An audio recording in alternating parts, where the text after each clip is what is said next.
ನಮಸ್ತೆ ಸ್ನೇಹಿತರೆ, ನನ್ನ ಚಾನಲ್ಗೆ ನಿಮ್ಮೆಲ್ಲರಿಗೂ ಸ್ವಾಗತ. ಬರ್ನರ್ಗೆ ಟೂತ್ ಪಿಕ್ ಹಾಕಿ ನೋಡಿ, ನೀವೇ ಶಾಕ್ ಆಗ್ತೀರಾ. ಹಾಗಿದ್ರೆ ಬನ್ನಿ ನಮ್ಮ ಎಲ್ಲ ಟಿಪ್ಸ್ಗಳನ್ನ ನೋಡ್ಕೊಂಡು ಬರೋಣ. ಶ್ರೀಮತಿಯರಿಗೆ ಉಪಯೋಗ ಆಗುವಂತಹ ಸಿಂಪಲ್ ಟಿಪ್ಸ್ನ ನಾನು ತರ್ತಾ ಇದ್ದೀನಿ. ನಿಮಗೆ ಇಷ್ಟ ಆದರೆ ನನ್ನ ಚಾನಲ್ನ ಲೈಕ್ ಮಾಡಿ, ಹಾಗೆ ಸಬ್ಸ್ಕ್ರೈಬ್ ಆಗೋದನ್ನು ಮಾತ್ರ ಮರಿಬೇಡಿ. ಬನ್ನಿ ಹಾಗಿದ್ರೆ ಫಸ್ಟ್ ಟಿಪ್ ನೋಡೋಣ. ಟಿಪ್ ನಂಬರ್ 1, ಗ್ಯಾಸ್ ಕಟ್ಟೆ ಮತ್ತು ಗ್ಯಾಸ್ ಎಷ್ಟೇ ತೊಳೆದ್ರೂ ಕೂಡ ಅಷ್ಟೇ ಗ್ಯಾಸ್ ಸ್ಟವ್ ತುಂಬ ಹೊಲಸಾಗ್ತಾನೆ ಇರುತ್ತೆ. ಒಂದೊಂದು ಟೈಮ್ ಜಿಡ್ಡು ಬಂದು ಕುಂತ್ಬಿಡುತ್ತೆ, ಅದು ಅಂತೂ ಕ್ಲೀನೇ ಆಗೋದಿಲ್ಲ. ಅದಕ್ಕೋಸ್ಕರ ನಾನು ಇಲ್ಲೊಂದು ಸಿಂಪಲ್ ಟಿಪ್ ತೋರಿಸ್ತಾ ಇದ್ದೀನಿ. ಒಂದು ಬೌಲ್ ತೊಗೊಳ್ಳಿ, ಒಂದು ಬೌಲಲ್ಲಿ ಒಂದು ಅರ್ಧ ಗ್ಲಾಸ್ ಆಗುವಷ್ಟು ನೀರು ತೊಗೊಳ್ಳಿ. ಅರ್ಧ ಗ್ಲಾಸ್ ನೀರು ತೊಗೊಂಡ್ಮೇಲೆ ಅದಕ್ಕೆ ಮನೆಯಲ್ಲಿ ಯೂಸ್ ಮಾಡುವಂಥ ಪೇಸ್ಟ್ ತೊಗೊಳ್ಳಿ. ನಾನಿಲ್ಲಿ ಕೋಲ್ಗೇಟ್ ಪೇಸ್ಟ್ನ ತೊಗೊಂಡಿದ್ದೀನಿ. ಕೋಲ್ಗೇಟ್ ಪೇಸ್ಟ್ನ ಹಾಕಿಬಿಟ್ಟು ಒಂದು 2 ನಿಮಿಷ ನೀರಿನಲ್ಲಿ ಹಾಗೆ ಬಿಟ್ಟರೆ ಚೆನ್ನಾಗಿ ಕರಗುತ್ತೆ, ಅಥವಾ ನೀವು ಕೈಯಿಂದ ಅಥವಾ ಚಮಚೆಯಿಂದ ಕರಗಿಸಿದ್ರೂ ನಡೆಯುತ್ತೆ. ಇದಕ್ಕೆ ಒಂದು ಅರ್ಧ ಟೇಬಲ್ ಸ್ಪೂನ್ ಆಗುವಷ್ಟು ಸೋಡಾ ತೊಗೊಳ್ಳಿ. ತಿನ್ನುವ ಸೋಡಾ ಅಂತ ಏನು ಹೇಳ್ತೀವಲ್ಲ, ಸೋಡಾ ಪುಡಿ. ಸೊ ಅದನ್ನು ತೊಗೊಳ್ಳಿ. ಸೋಡಾ ಪುಡಿ ಹಾಕೋದ್ರಿಂದ ನಮ್ಮ ಸ್ಟೀಲ್ಗಳೇನಿದ್ದಾವೆ ಸೊ ಶೈನಿಂಗ್ ಬರುತ್ತೆ. ಶೈನಿಂಗ್ ಇರೋದ್ರಿಂದ ಸ್ಟೀಲಿಂದು ಯಾವುದೇ ಕೆಲಸ ಆದರೂ ಅಷ್ಟೇ ಪರ್ಫೆಕ್ಟಾಗಿರಬೇಕು. ಹಾಗೆ ನಮ್ಮ ಗ್ಯಾಸ್ ಸ್ಟವ್ ಆದರೂ ಅಷ್ಟೇ ನೀಟಾಗಿದ್ರೇ ಅಡುಗೆ ಮಾಡೋಕ್ಕೆ ಚೆಂದ. ಅಡುಗೆ ಮಾಡ್ತಾ ಇದ್ದೀವಪ್ಪ ಹಾಗೆ ಬಿಟ್ಟರೆ ಚೆನ್ನಾಗಿ ಅನಿಸೋದಿಲ್ಲ. ಪ್ರತಿಯೊಬ್ಬ ಗೃಹಿಣಿಯರಾಗಲಿ, ಪ್ರತಿಯೊಬ್ಬ ಯಾರೇ ಆಗಲಿ ಮನೆಯಲ್ಲಿರುವಂಥವರು ಕ್ಲೀನಾಗಿ ಇಟ್ಕೊಳೋದು. ಯಾಕಂದರೆ ಅಡುಗೆ ಮಾಡೋದು ಕೂಡ ಒಂದು ಲಕ್ಷ್ಮಿ.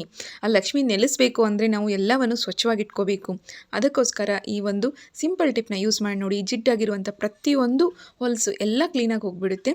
ನಾನಿಲ್ಲಿ ಸೋಡಾ ತೊಗೊಂಡೆ ಮತ್ತು ಕೋಲ್ಗೇಟ್ ಪೇಸ್ಟ್ ತೊಗೊಂಡಿದ್ದೀನಿ. ಹಾಗೆ ಅರ್ಧ ಹೋಲ್ ಆಗುವಷ್ಟು ಲಿಂಬೆಹಣ್ಣು ತೊಗೊಂಡಿದ್ದೀನಿ. ಲಿಂಬೆಹಣ್ಣು ರಸನ ಹಾಕ್ಕೊಂಡಿದ್ದೀನಿ. ಸೋಡಾ ಲಿಂಬೆಹಣ್ಣು ರಸ ಹಾಕಿದ ತಕ್ಷಣವೇ ಉಬ್ಬಿ ಬರುತ್ತೆ. ಸೊ ಆ ಉಬ್ಬಿ ಬಂದು ಒಂದು 2 ಸೆಕೆಂಡಿಗೆ ತಯಾರಿಸ್ಕೊಂಡಿರುವಂಥ ಲಿಕ್ವಿಡ್ನ ಗ್ಯಾಸ್ ಮೇಲೆ ಹಾಕಿಬಿಡಿ, ಅಂದರೆ ಗ್ಯಾಸ್ ಸ್ಟವ್ ಮೇಲೆ ಹಾಕಿಬಿಡಿ. ಹಾಗೆ ಬರ್ನರ್ಸ್ ಮೇಲೆ ಹಾಕಕ್ಕೆ ಹೋಗಬೇಡಿ. ನಾವು ಯೂಸ್ ಮಾಡುವಂಥ ಬರ್ನರ್ಸ್ಗೆ ಯಾವಾಗೂ ನೀರು ಬೀಳಬಾರ್ದು. ನೀರು ಬಿದ್ದರೂ ಒಂದು 10 ರಿಂದ 15 ನಿಮಿಷ ಬಿಸಿಲಿಗೆ ಇಡಬೇಕಾಗುತ್ತೆ. ಇಲ್ಲ ಅಂತಂದರೆ ಸಿಲಿಂಡರ್ ಏನಿದೆ ಜಲ್ದಿ ಖಾಲಿ ಆಗೋಕ್ಕೆ ಸ್ಟಾರ್ಟ್ ಆಗಿಬಿಡುತ್ತೆ. ಸೊ ನಾನಿಲ್ಲಿ ಆ ಲಿಕ್ವಿಡ್ನ ನೀರೇನಿದೆ ನೋಡಿ, ಲಿಕ್ವಿಡ್ ನೀರೇನು ತೊಗೊಂಡಿದ್ದೀನಲ್ವ, ಸೊ ಅದನ್ನು ನೀಟಾಗಿ ಸ್ಟವ್ ಮೇಲೆ ಹಾಕ್ತಾ ಇದ್ದೀನಿ. ಸೊ ಈ ರೀತಿ ಸ್ಟವ್ ಮೇಲೆ ಹಾಕಿ ಒಂದು 2 ಮಿನಿಟ್ಸ್ ಬಿಟ್ಬಿಡಿ ಸಾಕು.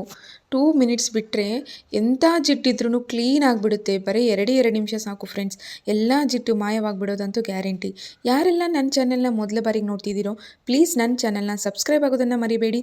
ಹಾಗೆ ನಿಮ್ಮ ಫ್ಯಾಮಿಲಿ ಫ್ರೆಂಡ್ಸಿಗೆ ಕೂಡ ಶೇರ್ ಮಾಡಿ. ಒಂದು ಸ್ಕ್ರಬ್ಬರ್ ಹೆಲ್ಪ್ನಿಂದ ನಾನಿಲ್ಲಿ ಉಜ್ತಾ ಇದ್ದೀನಿ. ಜಸ್ಟ್ ಬರೀ ಟಚ್ ಮಾಡಿದರೆ ಸಾಕು, ಎಲ್ಲ ಕ್ಲೀನ್ ಆಯಿತು ನೋಡಿ. ಹೆಚ್ಚು ಸಮಯ ಬೇಕಾಗೋದೇ ಇಲ್ಲ. ಜಸ್ಟ್ 2 ನಿಮಿಷ ಅಂತ ಹೇಳಿದೆ, 2 ನಿಮಿಷ ನೆನೆ ಹಾಕ್ಕೊಂಡ್ಬಿಟ್ರೆ ಸಾಕು. ಗ್ಯಾಸ್ ಸ್ಟವ್ ಮತ್ತೆ ಹೊಸರಂತೆ ಆಗಿಬಿಡುತ್ತೆ. ನಾವು ಮೊದಲಿಗೆ ಹೆಂಗೆ ತೊಗೊಂಡಿರ್ತೀವಿ ಆ ರೀತಿ ಹೊಸದಾಗುತ್ತೆ. ಬರೀ ಈ ಲಿಕ್ವಿಡ್ ಗ್ಯಾಸ್ ಸ್ಟವ್ ಅಷ್ಟೇ ಅಲ್ಲ, ಬೇರೆ ಎಲ್ಲವನ್ನು ಕ್ಲೀನ್ ಮಾಡುತ್ತೆ. ನಿಮ್ಮ ಕಾಲ್ಗೆಜ್ಜೆ ಆಗಿರ್ಬೋದು, ಬೆಳ್ಳಿ ಉಂಗುರ ಆಗಿರ್ಬೋದು, ಅಥವಾ ನಿಮ್ಮ ಮನೆಯಲ್ಲಿರುವಂಥ ವುಡ್ಗಳಾಗಿರ್ಬೋದು, ಯಾವುದೇ ಆಗಿರ್ಬೋದು, ಪ್ರತಿಯೊಂದನ್ನು ಕ್ಲೀನ್ ಮಾಡುತ್ತೆ. ನಾನಿಲ್ಲಿ ಅವಾಗೆ ಉಜ್ಜಿ ತಿಕ್ಕೊಂಡಿರುವಂಥ ಗ್ಯಾಸ್ ಸ್ಟವ್ವಿಗೆ ಸ್ವಲ್ಪ ಒಂದು ಬಟ್ಟೆ ತೊಗೊಳ್ಳಿ, ಅದನ್ನು ನೀರಿನಲ್ಲಿ ಗಟ್ಟಿಯಾಗಿ ಹಿಂಡ್ಕೊಳ್ಳಿ.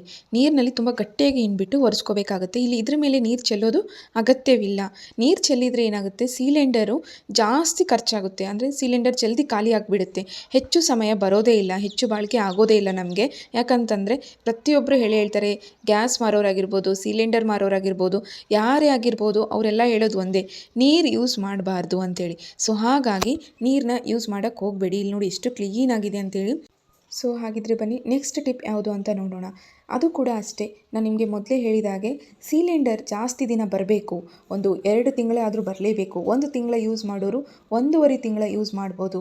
ಯಾಕಪ್ಪ ಅಂತಂದರೆ ಈ ಬರ್ನರ್ಗಳೇನಿದ್ದಾವೆ, ನಮ್ಮ ಬರ್ನರ್ಗಳಲ್ಲಿ ತೂತುಗಳೇನಿದ್ದಾವೆ ಮುಚ್ಕೊಂಡಾಗ ಅವನ್ನು ನಾವು ಓಪನ್ ಮಾಡ್ತಾ ಇರಬೇಕು. ಅಂದರೆ ಈ ರೀತಿ ಒಂದು ಟೂತ್ ಪಿಕ್ನ ತೊಗೊಂಡು ಆ ಸಹಾಯದಿಂದ ನೀವು ಓಪನ್ ಮಾಡಿಕೊಂಡ್ರೆ ಸಿಲಿಂಡರ್ ಹೆಚ್ಚು ದಿನ ಬರುತ್ತೆ. ಗ್ಯಾಸ್ ಸಿಲಿಂಡರ್ ಏನಿದೆ ಹೆಚ್ಚು ದಿನ ಬರುತ್ತೆ, ಬಳಕೆ ಆಗುತ್ತೆ.